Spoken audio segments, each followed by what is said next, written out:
All right, I'm going to fire these off quick. Okay, we can. You just kind of pop what pops into your head and let us know as we go through these quick ones here. Yeah. First off, since you're an academic, give me the most useful class you took in college that's helped your job. Public speaking. I didn't know what it was. First class, they say, okay, impromptu, Brandt, you're up. And I said, you need to be prepared in life because otherwise you find yourself in situations like this where you have nothing to say. So it was public speaking. Very good. Appropriate percentage of my salary cap I should spend on my starting quarterback. Yeah, I mean, this is obviously depends on age. Because you get this Brock Purdy benefit, the 49ers are going to get yet another year. But assuming they're a veteran, I mean, if they're making $40 million and the cap is 260, that's whatever the percentage is. Okay. Listen, I paid Brett Favre $10 million a year on a cap that was 60. So what's that? 12%? Is that no? That's yeah, that's 10 million of 60. Yeah, that's 1/6. Just under 20. Yeah. Under 20. Yeah. Okay. So I was paying more then than they are now, probably. Wow. Let's I'm going to put you back on the other side of the table. Where do the numbers and years start with Jordan Love? You know, he did this deal that he's on now that was really a risk for the Packers and somewhat of a risk for him. And he obviously performed and just he put the cards on the table and did it. So I don't think it's going to be again, these deals are hard to value. That's part of my job, valuing what the real deal is. The Jalen Hurts and the Joe Burrows, I don't think it's going to be that level, but I think it's going to be close. So, if those are 44, 45 a year, maybe it's high 30s. And at his age, how deep were you willing to go? I mean, in terms of useful years, because I know you might void things on the end and stuff. Like that's these contracts are, they go out long term, but they're not guaranteed.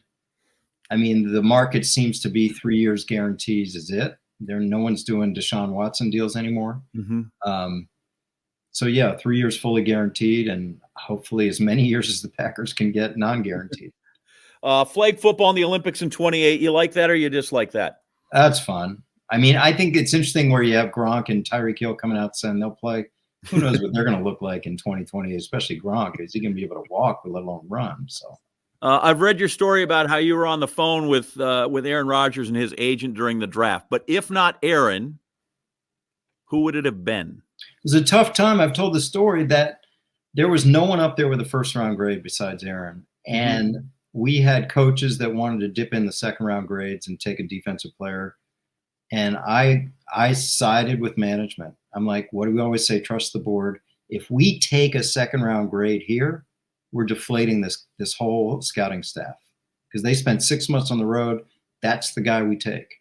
And if we didn't, the part I also told John was that as I was holding that phone, everyone's looking at me and I'm looking at the TV and him holding the phone to me.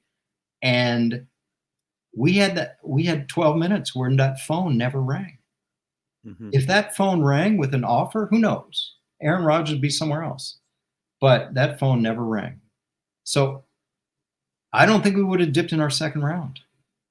So I think we would have traded it, if anything.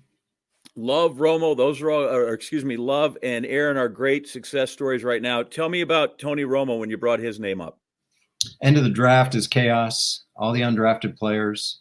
It wasn't me. Some scouts standing around in the middle of that chaos. Anybody want to sign this Tony Romo? He's from Wisconsin. He's a Brett fan. Crickets. Wow. Nobody wanted. We signed some no-name quarterback to be our third string. Yeah. Give me the next NFL city that's going to get an expansion franchise. I don't know who's left. Okay. It's not going to be St. Louis. It's not going to be San Diego. God, I just guessed like Austin. Okay. Oh, that'd be fun. And finally, because I know we're up against the clock, because I feel like this could be a show in itself. But I'd love your best Barcelona Dragons story. I'll give you my best Barcelona. Then I'll tell you another inside Wisconsin story about a Packer fan that you'll love.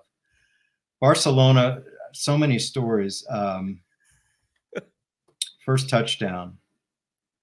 First of all, first game, thankfully 15,000 showed up. That's what we promised the NFL. They do. It's all young people. They're having a party. They're fun. Football looks kind of squirrely. First half, no one scores. Second half, we get the ball. We hit our tight end on a seam pattern. He breaks 3 tackles, 70-yard touchdown. I'm jumping up and down. This is awesome. And the whole crowd is like this polite golf applause. And then our extra point comes on, kicker comes on, kicks the extra point. And they go nuts. They go nuts. And I'm like, oh my God, Dorothy, we're not in Kansas anymore. They cheered at the wrong times. They did the wave the entire game. They did the Olay song the entire game. We had one Spanish player named Cisco. They chanted, "We want Cisco" the whole second half. It was an adventure. They were putting up goalposts in the corners of the end zone. I had to bribe customs many times to get our equipment. I never could get enough food. I had to put night tables with pillows at the end of each bed. That was an adventure. I'll tell you a quick Packer story that you call this Inside Wisconsin. This just strikes me. One year, I never took vacation before training camp like everyone else because I was the guy in the office doing the contracts, making sure everything's set. Finally get everyone signed at training camp. I make sure everything was settled for a couple of days. Then I go off on vacation. I had a place up in Door County. So I go up there. I go to this beautiful dunes beach on the lakeside one day because I'm just getting away. I think it was called Whitefish Dunes or something like that.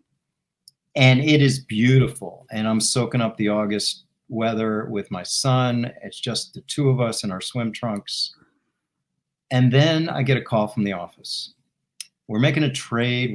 We're down so many tight ends. We need a tight end. We're trading for this Bobby Collins tight end from Buffalo Bills.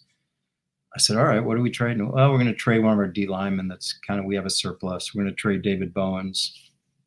I said, okay. And I'm the guy that handles the trade with the Bills and the league and processes everything. I feel very kind of personal that I have to do that. So that's fine. I'll do it. I'm doing it from the beach. And all of a sudden, my phone cuts out, gone, dead. So I look around, there's no one around. I look up the hill in the dunes and there's a little ranger shack. So I get my son, Sam, we trudge up there and there's a ranger sitting at the desk with a phone. And I say, listen, I'm with the Green Bay Packers. I'm making a trade. Can I use your phone? He looks at me like, who the F are you? Are you kidding me? You can't use my phone. And then I try again. I'm Andrew Brandt with the Green Bay Packers. We're making a trade with the Buffalo Bills, and I need to get it done in the next 15 minutes. He says, no. He's looking at me in our swim trunks like, no. And then I got nervous. I said, I got to try to do something here. So I go up to his desk. I put my hands on his desk, and I say, listen, we're trading David Bowens to the Buffalo Bills for Bobby Collins. I need your phone right now or this doesn't happen. And I knew I had him when he looks at me and he says, very sheepishly, we're trading Bowens? And I said, yes, if you let me use your phone. And he says, why are we trading Bowens? He's good. And I said, I'll tell you in a minute. Just let me use your phone. And he does. And he pushes the phone over. I make the call. I'm doing all this stuff. He's got this big grin on his face that he's part of this. And then I tell him that we had to trade Bowens because we're down a tight end. We have a surplus at D-line. And he's like, we just traded Bowens? I'm like, yes, we traded. He goes like, if I see this in the paper, like that's just happened. I'm like, yes. He goes, and I said, listen, I'll come by tomorrow and I'll have the paper. He goes, oh my God, that's so great. He goes, are you going to say where you did this deal? I'm like, no.